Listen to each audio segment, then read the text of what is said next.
Coco buys a very large rectangular chocolate bar and decides that each day she will cut the largest possible square off the bar and eat it. When the remaining part of the chocolate bar is a square, she will eat all that is left. The table shows the area in square centimetres of the square Coco eats on each day.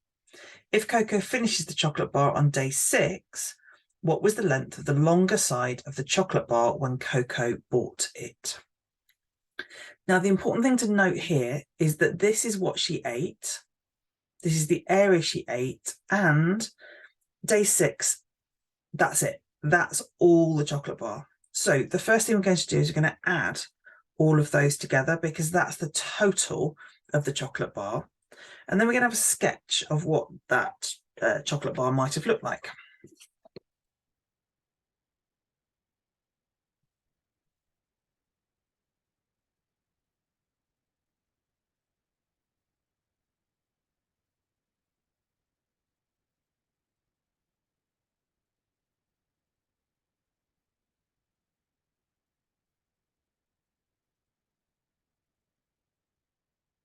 So we know the total dimensions.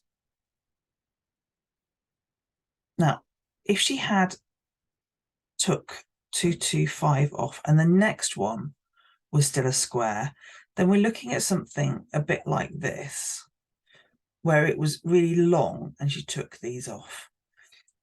This means that this 225 has to have a length of 15 because the square root of 225 is 15.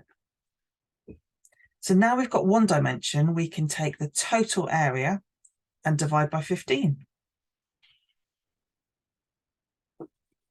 Now, the two methods to do it, I quite like the partial division method, so I'm going to do two methods.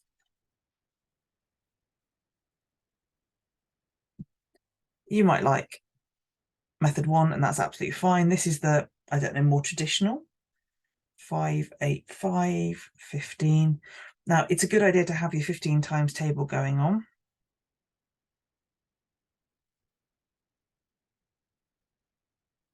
Yep, 3. And that's all I need for this first one here. So there are 3, and I carry over 13. But then I need 135. I know that 8 will be 120. So 9 will be 135. And therefore the answer is 39. And that one's pretty quick. I like to play with the partial method.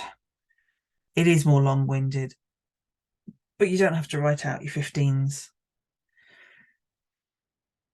I know that 20, lots of 15, is 300. I know that 10 is 150.